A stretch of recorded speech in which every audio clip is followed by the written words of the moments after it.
Setiap tahun, berita yang sama selalu berulang. Sekelompok orang berpesta, meminum racikan alkohol murah, dan besok paginya, sebagian meninggal dunia, sebagian lagi kehilangan penglihatan permanen. Kita mengenalnya dengan sebutan miras oplosan. Banyak yang berpikir mereka mati karena overdosis alkohol, padahal faktanya jauh lebih mengerikan dari sekedar mabuk berat. Mereka meninggal karena keracunan zat kimia yang menyamar. Zat ini memiliki rasa yang sama, bau yang sama, dan efek memabukkan yang sama dengan alkohol biasa. Tapi secara kimia, dia adalah pembunuh. Di video ini kita akan membedah perbedaan satu atom karbon yang membedakan antara pesta dan kematian. Kita akan melacak perjalanan metanol di dalam tubuh Anda dan menjawab pertanyaan medis terbesar, kenapa racun ini secara spesifik mengincar mata Anda hingga buta. Mari kita bedah di laboratorium. Alkohol yang lazim dikonsumsi manusia, yang ada di bir, anggur, atau whisky, komponen utamanya adalah etanol. Rumus kimianya C2H5OH. Perlu dicatat, etanol sebenarnya banyak terdapat di alam, bahkan pada buah yang matang. Namun ketika ia dikonsentrasi menjadi minuman keras, ceritanya berbeda. Secara medis, konsumsi etanol berlebih tetap merusak hati dan saraf. Dan dalam Islam, hukumnya jelas. Segala sesuatu yang memabukkan, khamr, adalah haram. Jadi meskipun etanol adalah jenis alkohol yang bisa diproses tubuh, meminumnya untuk mabuk tetap dilarang secara agama dan berbahaya secara kesehatan. Tapi bandingkan dengan saudaranya, metanol. Rumusnya CH3OH. Lihat bedanya. Metanol hanya punya satu atom karbon.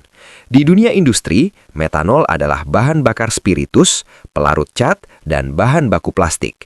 Zat ini toksik total bagi manusia. Sedikit saja tertelan, efeknya bukan mabuk, melainkan kerusakan seluler. Masalahnya, oknum pembuat miras oplosan sering mencampur metanol ini karena harganya jauh lebih murah. Mereka tidak peduli bahwa mereka sedang meracik kematian. Karena sifat fisiknya sangat mirip, sama-sama cair dan bening, korban tidak akan tahu bedanya sampai saraf mata mereka mulai terbakar. Metanol itu sendiri sebenarnya tidak terlalu toksik. Jika metanol hanya diam di darah dan keluar lewat urin, mungkin Anda akan selamat. Tapi tubuh manusia punya sistem pertahanan yang justru menjadi bumerang. Sistem itu bernama hati atau liver. Di dalam hati ada enzim pekerja keras bernama alkohol dehidrogenase atau ADH. Tugas enzim ini adalah memecah alkohol asing agar bisa dibuang. Saat etanol masuk, enzim ADH mengubahnya menjadi asetaldehida, penyebab mabuk atau pusing, lalu diubah lagi menjadi asetat yang aman dan dibuang tubuh. Tapi saat metanol masuk, enzim ADH melakukan kesalahan fatal. Ia tertipu. Metanol diubah menjadi formaldehida. Anda tahu apa itu formaldehida? Itu adalah nama kimia untuk formalin, zat pengawet jenazah. Belum berhenti di situ, formalin ini dengan cepat diubah lagi oleh enzim lain menjadi produk akhir bernama asam format atau formic acid. Di alam, asam format adalah racun yang disemprotkan oleh semut api untuk menyakiti musuhnya. Bayangkan, sekarang darah Anda penuh dengan racun semut api. Inilah misteri medis yang paling menakutkan dari metanol. Kenapa korbannya buta, bukan gagal ginjal atau jantung duluan? Ternyata, asam format memiliki target spesifik, saraf optik atau nervus opticus. Asam format adalah racun mitokondria. Ia menghambat enzim sitokrom oksidase di dalam sel.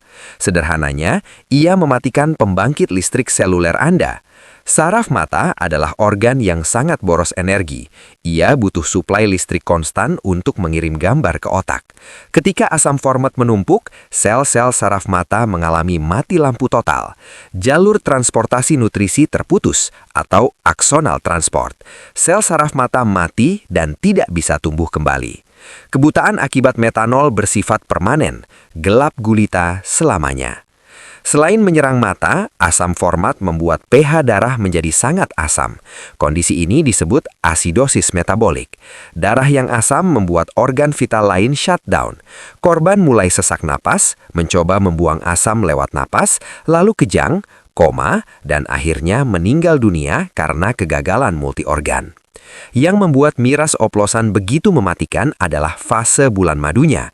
Saat minum, korban merasa mabuk biasa, bahagia, tertawa, pusing sedikit.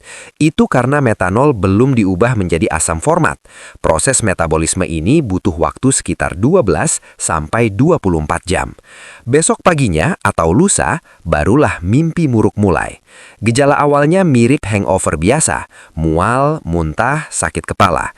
Inilah kenapa banyak korban telat dibawa ke rumah sakit. Mereka pikir cuma masuk angin atau efek mabuk biasa. Tanda bahaya yang khas adalah gangguan penglihatan. Korban sering bilang, "Kok mendung banget ya?" Atau "Kok ada badai salju di mataku?" Padahal cuaca cerah. Jika Anda mendengar teman Anda mengatakan itu setelah pesta miras, detik itu juga nyawa mereka sedang di ujung tanduk. Metanol bukanlah minuman, ia adalah racun industri yang kebetulan berwujud cair.